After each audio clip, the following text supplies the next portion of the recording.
Another episode ng ating vlogs, Badong Aratelis po. Pag-uusapan natin ngayon, ito po, no? Napirmahan na po ni Pangulong Marcos.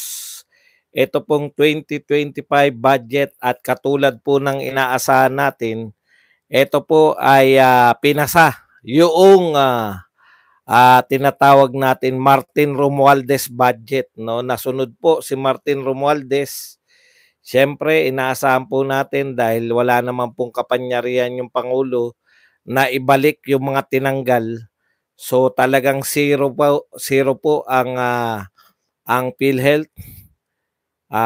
Pagkatapos po ay yung AKAP nariyan pa rin, yung mga ayuda nariyan pa rin. So dalawa lang po yung binito ng Pangulo. Ang tingin ko itong bito na to ay para lang masabi na binito niya. Pero siyempre pangunahin para po yung education ay mas mataas kaysa po dito sa iba pang mga pagkakagastusan.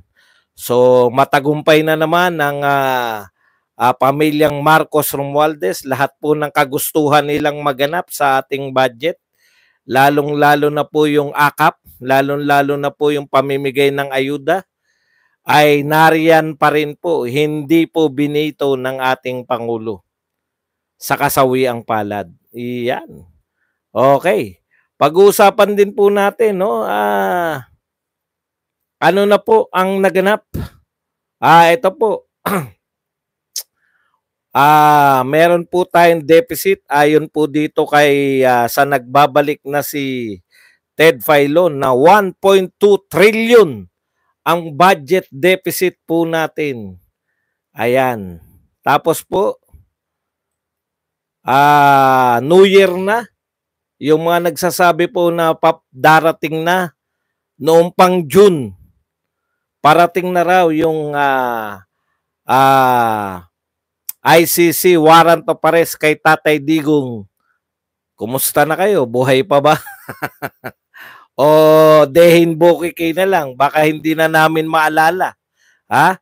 Baka hindi na namin maalala na sinabi nyo bago sabagay may isang araw pa, bago daw pumasok ang bagong taon ay meron na pong sigurado sila. Pero buwan-buwan po yan mula po June, July, August, September, October, November. Tapos bandang huli po ay yun na nga po, no? Bago magkatapusan ng 2024, lalabas na raw yung warrant of arrest ni Tatay Digong. Kumusta na kayo? Buhay pa ba kayo? Buhay pa ba kayo sa mga kasinungalingan nyo? Okay. Ano pa ba? Ayan, mga follower po ni BBM, kanya-kanya pong paliwanag tungkol po sa gusto pa rin po talagang isalba yung kanilang amo eh. Hindi na po nila mapangatwiranan yung kapalpakan po ng kanilang amo, lalo na po itong pagkakabaon po natin sa utang. Pinakamalaki pong nautang sa lahat po ng presidente, no? Pinakamalaki po yung nadagdag na utang. May bagong paliwanag na naman tong mga follower ni BBM. Yan pong lahat na yan ay tatalakayin natin. Pero bago yan, kung bago ka pa lang dito sa ating channel, mag-subscribe ka na. Dahil ito lang ang tanging channel na may kinikilingan, may pinapanigan, una sa balita, huli sa impormasyon, kaya ano pang hinihintay nyo? Pindot na, okay? Pag-usapan natin, no? Unahin na po natin bago po itong, sige, unahin na. Kung ano na yung una rito, no? Si Pangulong Marcos po ay pinasa na ngayon, o pinirmahan na po ngayon ang national budget para sa 2025. At katulad po, hindi po tayo umaasa na may malaki pong pagbabago rito unless nasabihin ni Pangulong Marcos na binabalik ko yan sa inyo, ayusin nyo. Kaya po yung sinasabi na pinag-aaral na mabuti, dalawa lang pong item ang binito ni Pangulong Marcos. Alam nyo po, ang katotohanan, hindi po talaga, once po na tinanggal ng Congress, yung mga budget na yan. Kaya po yung mga controversial, halimbawa po yung budget po natin sa PhilHealth na siniro po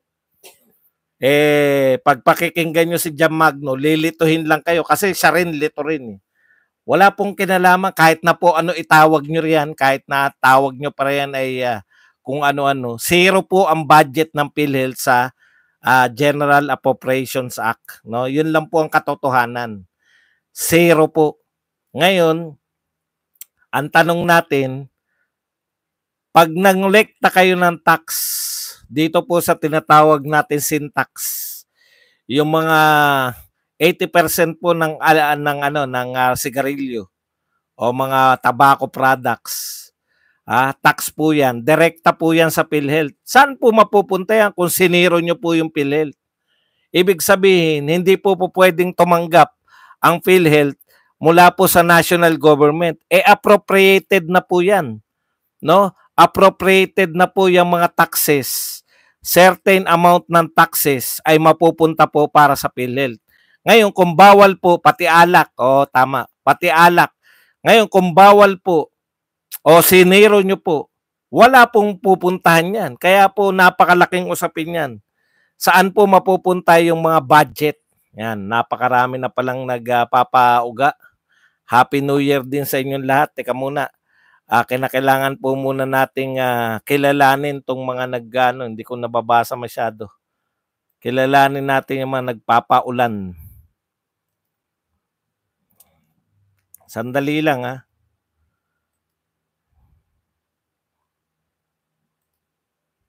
Okay. Si Gita Niedo, thank you very much sa Canadian 27 Canadian 27.99 Canadian dollars. Maraming salamat, Gita Niedo. Iyan. Happy New Year, Sir Badong. At ito po si Miss Judge. Thank you very much sa 250 pesos na pangkape. Yan. Maraming salamat sa iyo, Miss Judge. Okay. Punta na po tayo rito, no? Alam po ninyo, yan nga po yung problema dyan, no? Tapos, ang pwede lang po sanang ibito, yun din pong pagtataas po, no? Hindi po kasi po pwedeng ibito yung tinaas lang. Kaya stay po yan, yung pong tinaasan nila yung budget ng Senate at saka ng House of Representatives, hindi po pwedeng magalaw yan unless na isesiro ni Pangulong Marcos yung tinaas. Kaya halos wala pong magagawa si Pangulong Marcos eh. Ang nakikita lang sana natin, no, na pwede niyang ibito na talagang may epekto sa atin, yung pong akap. Kasi buo po yun eh. Pwede niya pong ibito sana yun. Kaya lang, hindi niya rin po binito. Kaya wala po talaga. Nasunod po. Tama na naman po ang tama na naman po si Vice President Sara Duterte nang talagang nasusunod sa pagbabudget ng Pilipinas. Hindi po Pangulo, hindi po kung sino. No, si Martin at si Saldico. Yung pong pautot nito ni Grace po at saka ni Waiter Escudero. Ano lang po yan, pautot lang talaga, no? Pautot lang talaga dahil lahat po ng kagustuhan ni Martin at saka ng julalay niyang si Saldico, ayun po ang nasunod sa budget. May akap, may sangkatutak, mahigit pong 500 billion ang naging ayuda natin ngayon, no? Tuloy-tuloy po 'yan.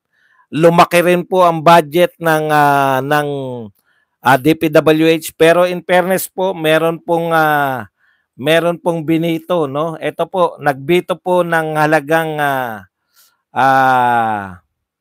titignan lang natin kasi kapapasok-pasok pa lang po nito, 26.065 billion ang binito mula po sa DPWH. Ako, tansya ko rito, kaya po binito tong item na to na 26 billion para po walang maging usapin na ang pinakamataas na budgetary o binadgetan, kasi ayon po sa Constitution, dapat po education. No? So, yan po. So, lahat po ng kinaltas sa DepEd, kaltas na po yan. Wala pong kakayahan yung Pangulo na magdagdag ng budget. Ang kaya niya lang po, i-veto yung mga... Kaya ang inaasahan ko lang po talaga rito na pwedeng i-veto sana na may silbi, yung akap. Kaso, sabi nga natin, what Martin wants, Martin gets. Hindi naman po natin sinasabi na may pangunahing kasalanan nito si Martin. Yan nga po ay sa buwatan ng kanilang pamilya, pamilya Marcos, Romualdez, Araneta. Yan po ang may control ng ating pagbabudget, no? Kaya po hindi po pwedeng isisilang yan kay Martin, hindi po pwedeng isisilang yan. Yung mga binanggit ni BP Sara na mainit sa kanya, yung tatlo. Yun po si BBM, si First Lady at saka si Martin Romualdez. Yan po yun. Yung tunay po may kapangyarihan sa Pilipinas pagdating po sa salapi, yan pong apat, BBM, First Lady, si Martin at saka to si Saldico, sila pa rin po ang nasunod sa ating pagbabudget. Kaya wag nyo pong hanapan po ng ilulusot nyo yung amo nyong si BBM. Lahat po yan, magkakasabwat po yung mga yan. No? Tuloy po ang ligaya, tuloy po ang pamimigay ng ayuda ng ating mga politiko. Iyan. Okay. So, wala pong gano'n naganap dyan. Napirmahan na po yan. Batas na po. Wala rin naman po yung dakdak ng mga senador. Wala po. Kaya nga po sabi sa inyo, no? Wag na po tayong magpatumpik-tumpik sa darating po na eleksyon. Alam nyo na kung sino dapat lang ang ating iboboto. Wag po tayong boboto. Bakit po? Sabihin nyo, wala kang pakialam ba dun? No? Wala kang pakialam ba dun sa mga iboboto namin? O di sige. Bakit po ako makikialam sa inyo? Kung gusto nyo pong manatili yan, ito po tanong ko. Kasi alam ko po hanggang ngayon, no, sa inyo, may mga nag-iisip pa rin na hindi ko iboboto tong mga ibang kandidato ni Digong, ipoboto ko tong mga datihan ng kandidato ni BBM. Ang tanong ko po sa inyo ngayon, ano po ang say nila sa ginawa po sa ating pagbabudget? Nagsalita ba man lang sila tungkol po sa paglilipat ng budget ng PhilHealth? Ito pong 117 billion na kinuha po sa PDIC. May nagsalita po ba dyan sa mga sinasabi niyong magagaling na senador? Definitely, yung mga tulfo po, wala pong sinabi yan. Yung tulpong nanalo, yung senador ngayon, yung tulfo po na tumatakbo, dalawa. Dehin Bokiki po tungkol po sa paglilipat ng pondo. O, kita nyo po yan, nangangampanya pa lang yung mga yan. Ibig sabihin, pag nanalo po yan, lalong walang gagawing aksyon yan. Ngayon nga, nang-uuto pa yung mga yan dahil nangangampanya pa, dapat nagsasalita sila, di ba? Sa mga katiwalian. Lalo na po dyan, may narinig po ba kayong sinabi ang mga yan? Yung mga tao yung mga tumatakbo po under BBM. Meron po bang sinabi ang mga yan tungkol po sa pagbebenta natin ng ginto? Tungkol po sa mga nawawalang flood control project? Dehin Bokiki po lahat yan. Lahat po na sikat. Tito Soto, Lacson, Pacquiao, Boy Budots, Revilla, Lito-Lito, Lapid-Lapid, Tulfo Brothers, wala pong sinasabi lahat yan. Baw lang ng baw yan. Lalo na po pag nanalo na yung mga yan. Imbes nga ngayon, di ba? Sa totoo lang po, yung mga politiko, pag panahon po ng kampanya, yung gusto ng mga tao na marinig ang sinasabi nila, wala na po. Wala na po, matitigas na po yung mga politiko na yan. Ang pinangangalandakan nila, mananalo kami kahit wala kami, hindi namin kontrahin. No? Mananalo pa rin kami dahil sa pangalan namin. Sikat kami, Tito Soto, Lacson, si Pia Cayetano, mga Bilyar. Ito po mga kandidato niya, si Pacquiao, yung Tulfo Brothers. O sino pa? Ayan po dahil sa kasikatan nila, no? Ayan si Abalos, si Tol, kumusta ka na, Tol? Kumusta na yung pantatridor mo sa mga Duterte, Tol? Ayan po, wala po silang say. Dalhin ni Marcos yung pera, kunin Marcos, yung pera mula sa PhilHealth, dehin bokiki. Kunin yung 117 billion PDIC, dehin bokiki yung mga yan. Tapos pagdating sa halalan, iboboto nyo pa rin. Yari lang tayo dyan. Pag sinabi niya na impeach si BP Sara, impeach talaga yan. Kaya kawawa po. No? Wag po tayong bumoto. Wala po sila, oh.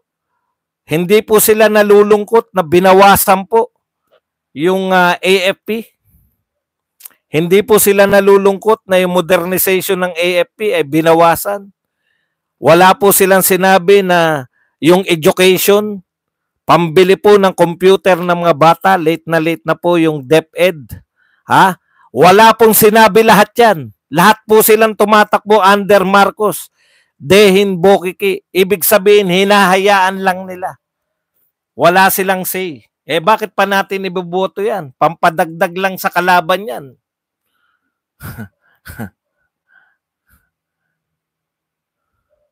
Ayan, katulad po niyan, no? Si Pepeng Kaliwete, tignan niyo yung sinasabi, di ba? Yan yung sinasabi. Yan po yung sinasabi natin. Nangangampanya para kay nangangampanya po para kay Lacson. Di ba? Ganyan lang po yan, simple lang po yan. Dito pa siya nangangampanya. Nakuha nyo? Pero tanong ko sa iyo, sino ba yung nangangampanya para kay Lacson?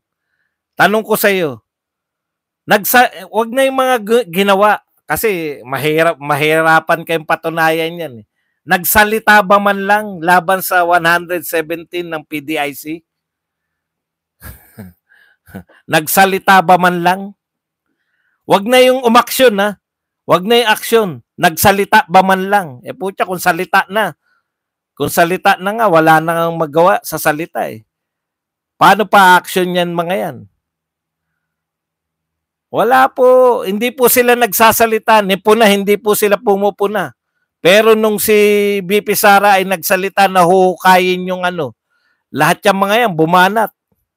Huhukayin si Marcos. Binanatan ng lahat yan si BP Sara. Di ba? Yan yung sinasabi natin sa inyo. Kaya ito po, unline up natin. Marcoleta, Kibuloy, Vic Rodriguez, yung dalawa nating senador, Bungo at saka Bato. Yung tatlo po nating attorney sa PDP. Si Hinlo, si Lambino at saka to si Bundok. Tsaka si Chavit Singson. Yun lang po. Si pa pala, Best Actor, Ipe Rodriguez. Ipe Rodriguez. Ipe Salvador.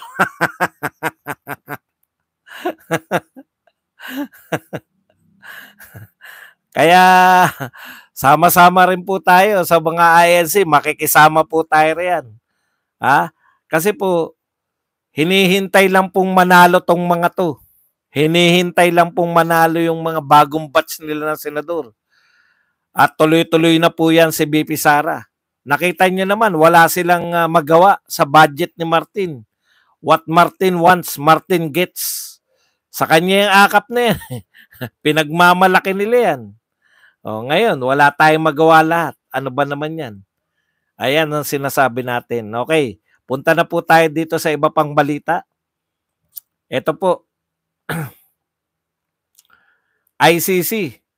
Ito, kakantsawan lang natin ng konti. Tandaan natin, yung pinakamasugid dyan sa pagsasabi, Salvador pala, yung pinakamasugid po dyan sa pagsasabi na darating na yung ICC warrant of arrest, wala pong iba kundi to si Trillanes, no? Tamahimik na po si Trillanes. Kasi wala na pong maniniwala sa kanila eh. Hindi po pwedeng papalit-palit lang kayo ng petsa. Ano po ba ang katotohanan? Ang katotohanan po, hindi po tayo miyembro ng ICC. Ewan ko ba rito sa mga to, bakit nila ipinagpipilitan? No? Hindi po tayo miyembro ng ICC. Katunayan po, hindi po makapag-imbestiga ng maayos. Yung sinasabi nila na marami na raw napadala raw ng mga ebidensya, Bakit nananawagan pa yung ICC na lumantad yung mga testigo? Ibig sabihin, yung mga naunang testigo ay hindi po kapani-paniwala. Di po ba? Hindi po miski yung ICC na mismo, hindi pa rin maniwala sa inyo. Ayusin nyo kasi. Kaya kayo, nagmumukha kayong sinungaling. Yan sila Haiderian, ito si Conti. Yan po yung nagsabi. Sinabi niya noon kasi buwan-buwan may nagsasabi, darating na. Sumuko na po. Hindi na po nagsasalita si Trillanes tungkol sa pagdating ng warrant. Si Antonio, si dati pong Supreme Court Justice. Ano na ang pangalan nun? Antonio? Nakalimutan ko. Di ba? Si Justice Antonio Carpio. Hindi na rin po nagsasalita tungkol sa warrant of arrest. Si Haiderian, hindi na rin nagsasalita. Ngayon si Conti. Mapapahiya ka na kasi ang haba po ng pagitan eh. Nung palpak-palpak po, buwan-buwan nagsabi mula June, darating na, darating na. Sinabi na po ni Conti bago magtapos ng katapusan. So ibig sabihin, hindi po reliable tong mga to. Sa kanila tayo kumukuha ng balita tungkol sa ICC. Hindi po reliable. Makapal ang mukha ng mga nagsasabi na may warrant of arrest si Tatay Digong nang wala pa pong investigasyon. No? Wala pa nga investigasyon eh. Magkakaroon na ng warrant of arrest.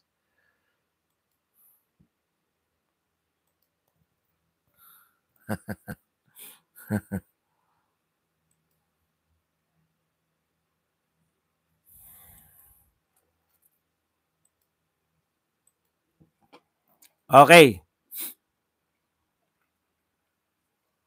Punta na po tayo dito sa iba pang usapin. Alam niyo po, ito pong usapin ng panay palusot na lang po itong mga Marcos followers. No? Sabi po rito, hindi po kasi madidinay, kahapon diniscuss natin. Yun kagabi, no? Diniscuss po natin na si BBM po ang pinakamabilis na magdagdag ng utang ng Pilipinas.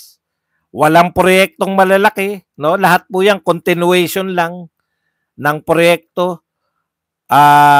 Bukod po diyan, ito po, pagsabay na po natin 'to para isahan na lang. Ito pong sinabi rin po ni na nagbabalik kasi nawawala daw 'to, sabi nila eh. Nagkaroon na po ng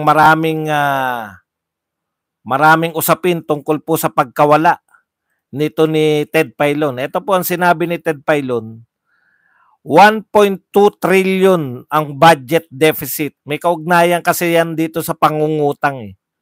Okay. Ibig pong sabihin ng 1.2 trillion budget deficit, para po madaling maunawaan, tayo po, pag sinabi pong deficit, yung budget po natin, mas malaki po ang ating budget kaysa sa kinikita natin. Parang kung kayo po, yung kinikita nyo sa pamilya, mas malaki po yung gastos, mababaon talaga tayo sa utang. Ngayon po, baka sabihin nyo naman, uutangin lang ba lahat yan? Hindi naman po.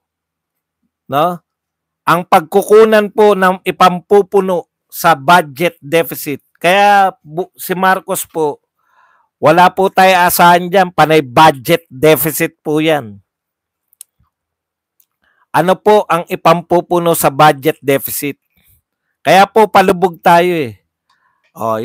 Yung iba pong pagkikitaan, magbebenta tayo ng ari-arian, kaya po nakahilera na yung mga ibebenta nating ari-arian, magpa-privatize tayo ng mga pag-aari ng gobyerno, no?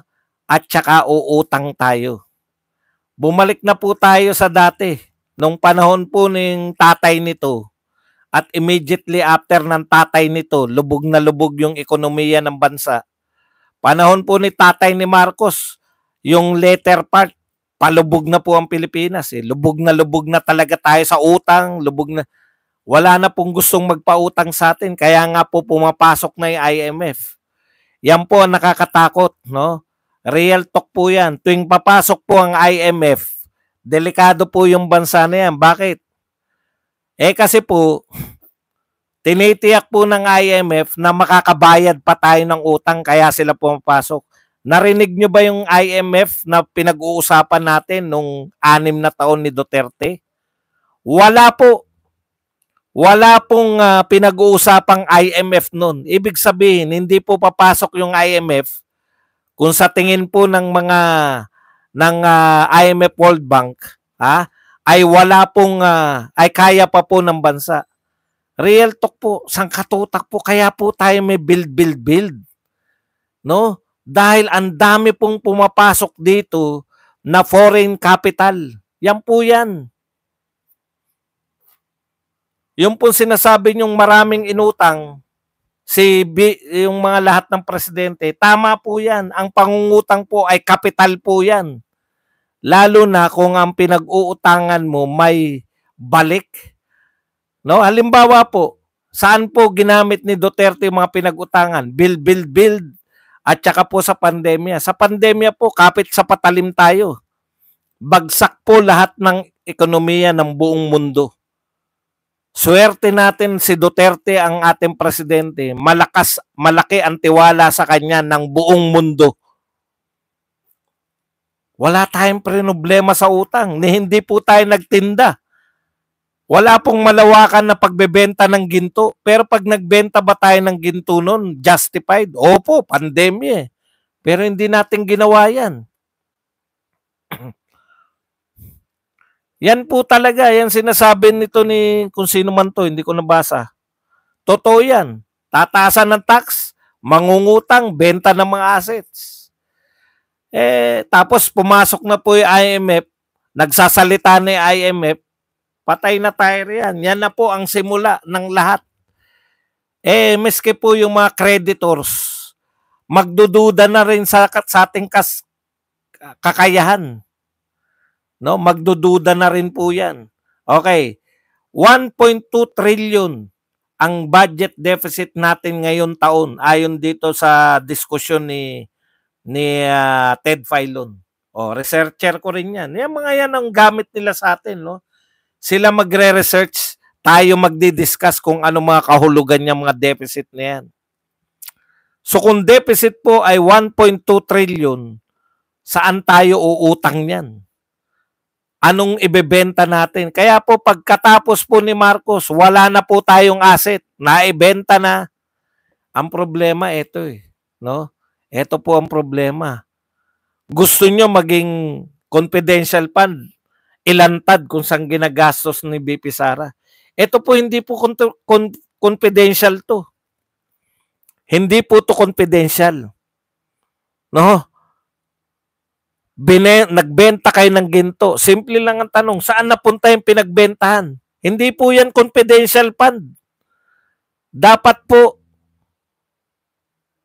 malantad kung saan nyo dinala yan. Kumuha kayo, 90 billion yung original, hindi na nakatiis yung Supreme Court, pinatigil na yung paglilipat ng all of you in your dreams. Anong all of you in your dreams? Aida, makinig ka. Kasama ka rito. Super yaman ka ba, Aida? Pag naghirap tayong Pilipinas, kasama ka sa maghihirap. May nalalaman ka pang in your dreams, Hindi lang kaming mga Duterte ang maghihirap. Kasama kayong mga sumusuporta rito sa Pangulo na to.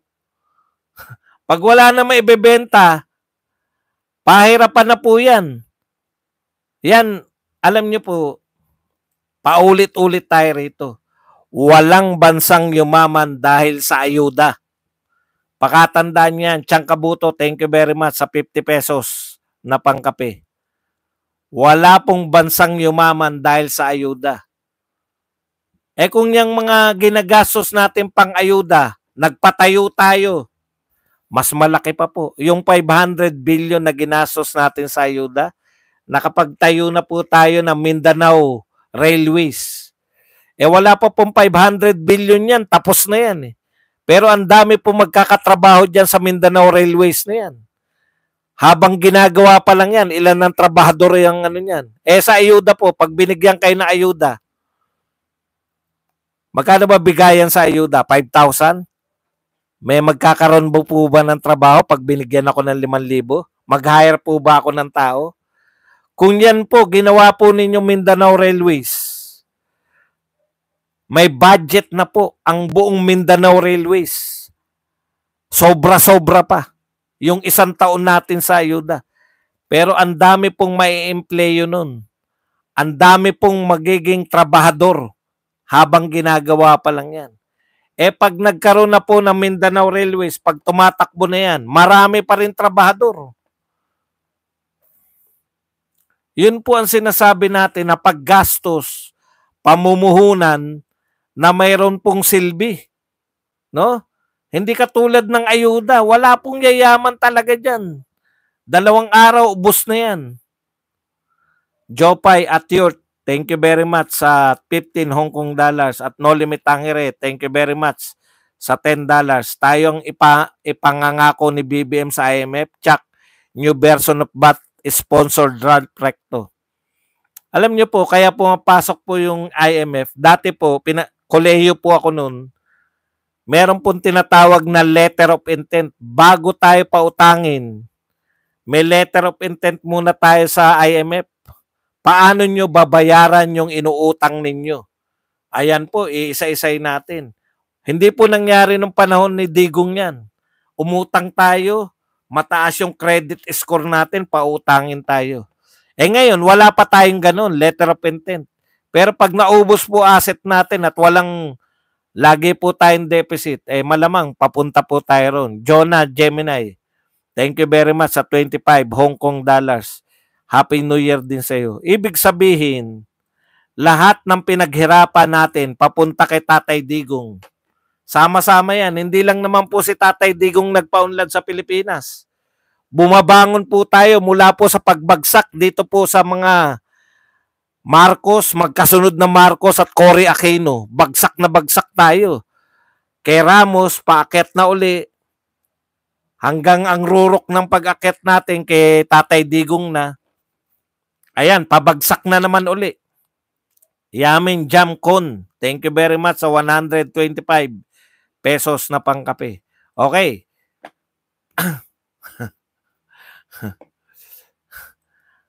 Mauubos talaga tayo dyan. 1 point. Magkano na nga sinabi ni Ted Pailon? Researcher ko itong mga to si Ted. 1.2 trillion ang budget deficit. Yan po ang hahabulin natin.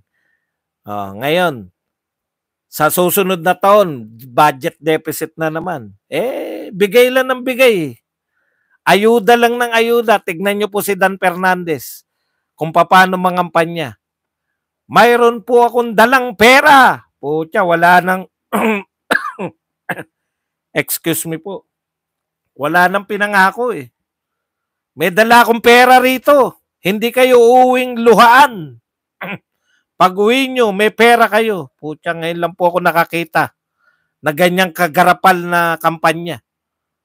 Mamimigay ng pera sa kampanya. Pag nanalo po kami, triple na ang papamigay namin. Harap-harapan na po. Sumasabit yung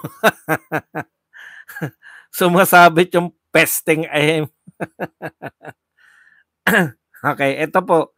Ito nakakatawa, no? Para po mailusot yung sinasabi na utang-utang. Ito, ginagawa tayong bobo nitong mga followers ni BBM. Sabi niya, swerte ni Pinoy dahil maliit lang ang utang ni FPGMA. Malaki na po itong mga utang noon araw pa. Swerte rin ni President Digong dahil 5 trillion lang tubo binabayaran utang na pinagsama ni PGMA at Pinoy. Mas kawawa naman si PBBM dahil 13.2 trillion utang binabayaran pati ang tubo at pinamana pa ang 88 build, pati problema sa row. Tignan nyo pati po yung build na tinitignan po nila na problema. Ang ganda po ng build. Kung may mamanahin kang build, itutuloy mo lang. Hindi po dapat problema yun. Tignan nyo, lahat po ng pagkakagastusan. Okay. Ang tanong ko po, eto para po sa naninisi pa rin kay Tatay Digong sa pag-utang. Ang tanong ko po, nung tumakbo ba si BBM, lihim yan? Nilihim yung utang natin? Hindi. Wala tayong pilosopuhan. Yan po ba hindi alam ni BBM na may utang ang Pilipinas? Alam niyo, wag niyong binubobo yung mga Pilipino, kayong mga follower ni BBM. Alam ni BBM na may utang. At hindi po yan ang minana ni BBM. Ang minana ni BBM, papaunlad ng Pilipinas. Hindi po yung dami ng utang at ano. Katulad yan, 88 build program. Umaangal kayo. Ang minana ni BBM, halos wala na insurgency. Correct? Tapos na yung insurgency. Through NTF-ELCAC, halos wala na pong mga NPA. Ang minana kay BBM, halos lutas na po yung problema ng droga. Ang minana ni BBM, halos wala pong magnanakaw sa gobyerno. Yung mga katulad po ng mga laglag bala, nawala po yan. Yung mga pagnanakaw po sa gobyerno, nawala po yan. Ngayon, sasabihin po ninyo na nagmana siya ng utang, ang minana po niya, papaunlad na Pilipinas. Nagmana siya ng tapos na yung pandemya, naubos na ni Duterte lahat ng mga suliranin sa pandemya. Ang ganda ng mamanahin niya. Ang ganda na, tinapos na lahat ni Digong yung problema. Halos, konti na lang ang problema. Yung kaguluhan sa Mindanao, Abu Sayyaf, etc.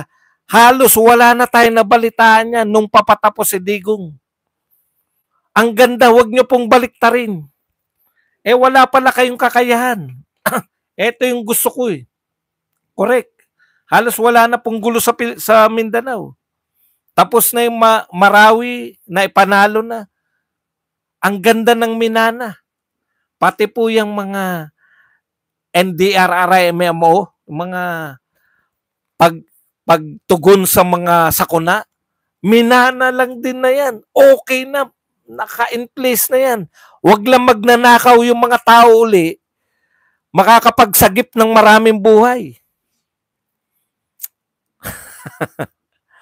Ang ganda po ng pinamana ni Tatay Digong. Huwag niyong babaliktarin na minana ay, tanong, nilihim ba yang utang na yan? Sinasabi ba ni Digong, wala tayong utang? Nilihim ba yan? Yang utang? Tapos sasabihin nyo ngayon, kaya tayo baon sa utang dahil nagmana si BBM ng utang. Nilihim ba yan? Kaya tama na naman po. Again, tama na naman po si BP Sara.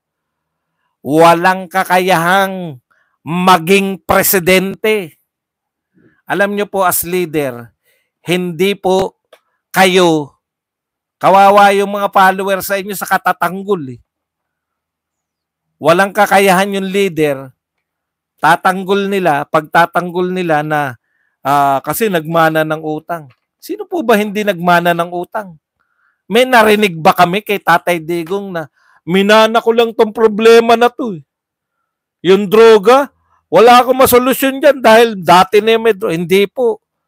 May droga ba? Magkakaroon ako ng war on drugs. Meron bang corruption? Magkukondak ako ng war on corruption. Problema ba yung mga oligarko? Titirahin ko yan. Hindi ba sila nagbabayad ng buwis? Ako bahala dyan. Isang mura lang yan. Magbabayad ng buwis yung mga yan. Ha? Hindi naman yun. Ha?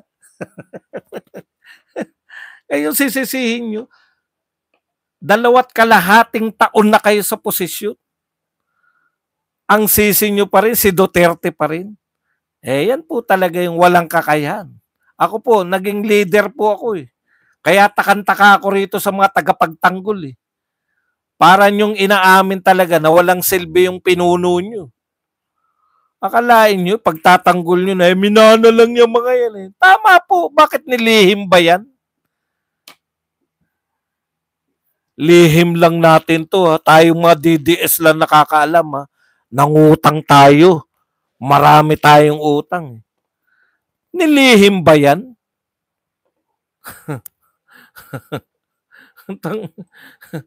Alam niyo yan, tumakbo pa rin yung presidente nyo. Wala palang kakayahan. Akala nyo na pagtatanggol nyo si BBM sa sinasabi mo, swerte ni Pinoy dahil maliit ang utang ni PGMA. Swerte ni Digong dahil maliit ang utang ni Pinoy at ni GMA. Malas si BBM dahil ang laki ng utang ni Digong. Akala nyo pinagtatanggol nyo si BBM? Hindi. Kumpara nyo nga yung utang sa mga pinagdaanan ni Tatay Digong. Utang lang yan eh. Anong pinagdaanan na problema? Bumungad sa kanya. Droga.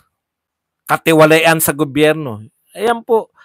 Ang pinakamaganda pong halimbawa ng katiwalian sa gobyerno na binaka ni Tatay Digong. Maliit lang to pero apektado kayong lahat, lalo na yung mga OFW.